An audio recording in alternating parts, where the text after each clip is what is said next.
আন্তরিক আবারও নতুন করে শুভেচ্ছা। আজকে ডক্টর আব্দুল মঈন খান স্যার আমাদের পলাশের নির্বাচনী এলাকায় আমাদের একজন গার্জিয়ান। আমরা ওনার অনুসারী, আমরা ডক্টর আব্দুল মঈন খান স্যারের সৈনিক। আমরা যেমন ডক্টর আব্দুল মঈন খান স্যারের সৈনিক, এরকম ছাত্রদলও 5 জনা ইউনিয়নের আমাদের একজন আদর্শবান সৈনিক আমাদের মাঝে হয়ে অনুসারী হয়ে কাজ করবে, এটাই আমি আশা করি। শিক্ষা, শান্তি, ঐক্য, প্রগতি, এই হলো ছাত্রদলের একটি স্লোগান। যে স্লোগানের মাধ্যমে কিন্তু ছাত্রদল এগিয়ে যায়। ছাত্রদলের একটি স্লোগান, আমরা শক্তি, আমরা বল, আমরাই ছাত্রদল। ছাত্ররা যে কি পারে আর কি পারে না, এটা কিন্তু 5ই আগস্টে প্রমাণ হয়ে গেছে। ছাত্ররা ইচ্ছা করলে অনেক কিছু পারে, যেটা 5ই আগস্টে প্রমাণ করে দিয়েছে ছাত্র ভাইয়েরা। আমি ছাত্র ভাইদের, যেসব ছাত্র ভাইয়েরা এই 5ই আগস্টে প্রাণহানি হয়েছে, আহত হয়েছে, তাদেরকে জানাই আমি গভীর শ্রদ্ধা, এবং যারা আহত হয়েছে তাদের দ্রুত সুস্থ কামনা করছি। আমি ডক্টর আব্দুল মঈন খানের অনুসারী হয়ে সবাইকে সালাম জানাচ্ছি। ডক্টর আব্দুল মঈন খানের সালাম সবারকে পৌঁছে দেওয়া আমাকে দায়িত্ব দিয়েছে, এবং আমার সাথে এখানে বাচ্চু মেম্বার থাকার কথা ছিল, তিনি একটি বিশেষ কারণে এখানে উপস্থিত হতে পারে নাই।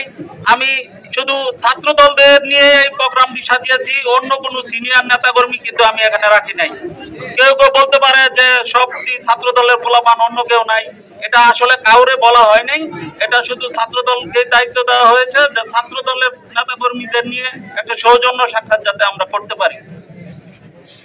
আমরা বিগত 2022 সালে যে ইফতার পার্টিটা এখানে করেছি, সেটা কিন্তু সম্পূর্ণ আমার আর বাচ্চু মেম্বারের নেতৃত্বে কিন্তু হয়েছে, এককভাবে হয়েছে। আমরা যেভাবে হোক, যে কোনো কৌশলী হোক, এখানে আমাদের জমায়েত হওয়ার কথা 4 থেকে 5,000 লোক। আমাদের মেন গেট, আশেপাশে যা গেট আছে সব পুলিশ বাহিনী দিয়ে, ছাত্রলীগ বাহিনী দিয়ে আমাদের লোকজন আটকে দেওয়া হয়েছে।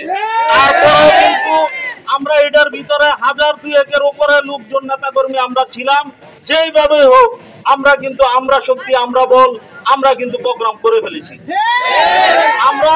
আমরা কিন্তু সফল হয়েছি ওই দিন, কিন্তু তারা কিন্তু সফল হইতে পারে নাই। তারা আমাদের কাজে বাধা দিয়েছে ঠিকই, কিন্তু পরিশেষে আমরা কিন্তু প্রোগ্রাম সাকসেসফুল করেই আমরা কিন্তু ঘরে ফিরেছি। 2022 সাল পলাশ নির্বাচনী এলাকায় একটা 5 জনা ইউনিয়নের মধ্যে 4 নং ওয়ার্ড একটা শক্তিশালী ওয়ার্ড, এটা প্রমাণ করে দিয়েছে 2022 সালে সেই রমজান মাসে। আর কিন্তু সেটা এখনো বলে যে 5 জনা ইউনিয়ন 4 নং ওয়ার্ডে রানা এবং বাচ্চু মেম্বারের নেতৃত্বে যে একটা ইফতার পার্টি হয়েছে, এটা কিন্তু স্যার আজও বলতে পারেনি। এখনো মাঝে মধ্যে সবার কাছে বলে যে ওদের কাছ থেকে কিছু শিখে আসো। এটা কিন্তু আমাদের শুধু এখানে গৌরবের কিছু না, এখানে কিন্তু মাইনালও তখন ছিল আমাদের সাথে, আশরাফুল কাকা এবং আরো অনেক ফয়সাল, মমিনুল এবং আনোয়ার, সবাই আমাদের সাথে এই মাঠেই আমরা রাত্রে 1টা-2টা পর্যন্ত আমরা অবস্থান করেছি। সবগুলো ছিল রাত্রে 2টা পর্যন্ত আমরা এখানে অবস্থান করে সবকিছু পর্যবেক্ষণ করে সবকিছু আয়োজন করে তারপরে আমি রাত্রে আমাকে বাসায় পৌঁছে দিয়েছে। আমি আবার খুব ভোরে আবার এসে পড়ছি এখানে এই প্রোগ্রাম সাকসেস করার জন্য। আলহামদুলিল্লাহ আমরা কিন্তু ওই দিন সাকসেসফুল হয়ে গেছি।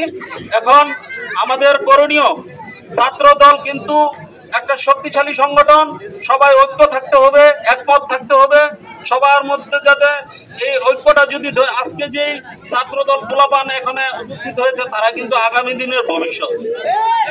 এই ভবিষ্যৎ কিন্তু এই যে ছোট ছোট বাচ্চা দেখে কিন্তু কেউ বলতে পারবে না যে এই ছোট বাচ্চাগুলো নিয়ে প্রোগ্রাম করছে। আসলে তারাই কিন্তু আসল ছাত্র, এবং আসল সামনে যে তারা যদি এখন যদি না শিখে, না জানে, তাহলে আমাদের বিএনপি কিভাবে চলবে, তারা কারা হাল ধরবে।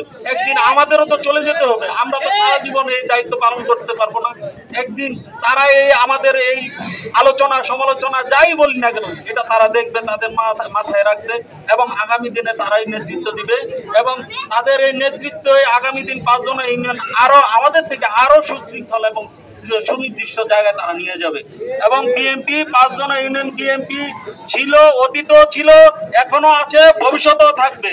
যারা অতীতে বলেছে যে আওয়ামী লীগ ছাড়া বাংলাদেশে এবং 5 জন ইউনিয়ন বা কোনো ইয়াতে জ্বালাতে বিএনপি নিশ্চিহ্ন হয়ে গেছে, আসলে বিএনপি নিশ্চিহ্ন হয় নাই, হয়েছে আওয়ামী লীগ নিশ্চিহ্ন। তারা 5ই আগস্টের পরে তারা কোথায়? এখন তো তাদের মাঠে ঘাটে কোথাও দেখা যায় না। তারা এত বছর 17 বছর 15 বছর রাজত্ব করেছে, তারা রাজত্ব করে কোথায় এখন? তাদের কর্মী সমাবেশ কোথাও তো দেখা যায় না। এখন আমাদের যারা নিয়ে আমাদের ফুট কথা বলেছে, আজকে কিন্তু আমরা ছাত্র দলদের নিয়ে যেভাবে অগ্রসর হয়েছি, ভবিষ্যতে আমরা কিন্তু আরো সামনে অগ্রসর হব ইনশাআল্লাহ। এখন সর্বশেষ আমি আমার স্যারের সালাম জানিয়ে তারেক জিয়ার সুস্থতা কামনা করে, তারপরে খালেদা জিয়ার সুস্থতা কামনা করে এই বলে আমি আমার সংক্ষিপ্ত বক্তব্য শেষ করছি। আল্লাহ হাফেজ। যেহেতু আজান দিয়েছে, বক্তব্য দেওয়ার সুযোগ নাই, সবাইকে সালাম জানিয়ে শেষ করছি। আল্লাহ হাফেজ। আসসালামু আলাইকুম।